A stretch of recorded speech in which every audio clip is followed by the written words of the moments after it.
एजाए मिलानी post matric छात्रवृत्ति। तो आपण मैंने जानी पाखापाखि 5 मास हो गला ऊर्ध्व होगा न्यूज पेपर में आसी सारी जहाँफल कि 2024-25 सरिकी 2025-26 शिक्षा वर्ष आरंभ होगा एपर्यंत मिलनी। नमस्कार फ्रेंड्स, आज वीडियो समस्त को स्वागत करुच्ची। तो पोस्ट मैट्रिक विषय में बहुत बढ़िया अपडेट रही जोटा कि आउ थे आपण मानक अप्लाई ऑप्शन आछि, किंतु जो मानकर post matric update status payment process देखौची आउ किछि पिला मानकर पार्शियल पेमेंट सक्सेस देखौची। ता सहित पूर्व वीडियो रे मु आपण मानन कहितली कि आरटीआई गुटे फाइल करी।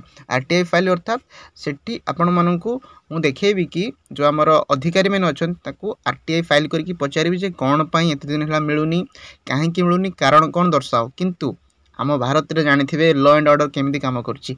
आरटीआई फाइल कला परे मध्य से माने किछि भी आंसर दौना। तो जहाँफल कि पुणी आउ थे कौन काटी देइचंती ना ये देखिपे नोटिस अनाउंसमेंट देखा एक्सटेंशन पुणी माने 6 मास हो गला से माने 6 मास रु पैसा न देकी स्कॉलरशिप अमाउंट न देकी डेट गुड़ाक दिन को दिन बढ़ाऊँ। पुणी देखंतु यही 18 तारिख पर्यंत आसंता काली पर्यंत पुणी आमर डेट बढ़ी जाइए।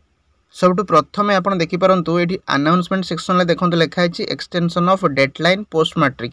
तो ये आपण मैंने जो क्लिक करेंगे देखो पुणी आमर डेट गुड़िक एक्सटेंड होती केते तारीख पर्यंत।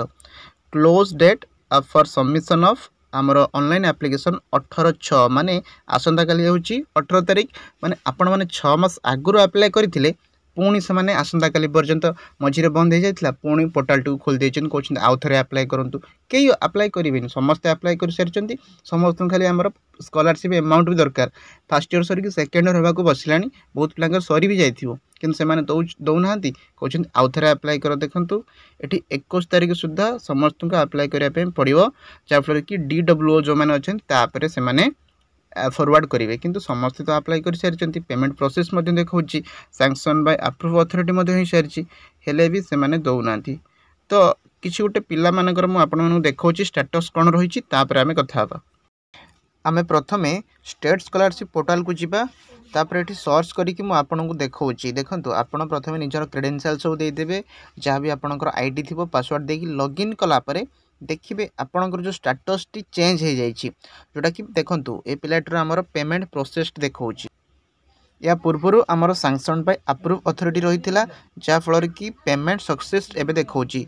आउ आपण मानक मध्यरु किछि पिला माने मते कमेंट करथिले कि आमर एबे स्टेटस चेंज होची तो केबे मिलिबो। देखंतु सैंक्शन बाय अप्रूव अथॉरिटी केबेठु हेकि रही 4 एप्रिल ले थरे हिथिला, पुणी 2 मे रे हिथिला, पुणी 2 मे रे पेमेंट प्रोसेस देखौची। किंतु ए पिलाटी सहित मु कथा होची किंतु एपर्यंत ताकू मे रु आज पर्यंत जून अधा अधी हो गलानी, अधारु भी पास हो गलानी किंतु ताकू मिलिनी।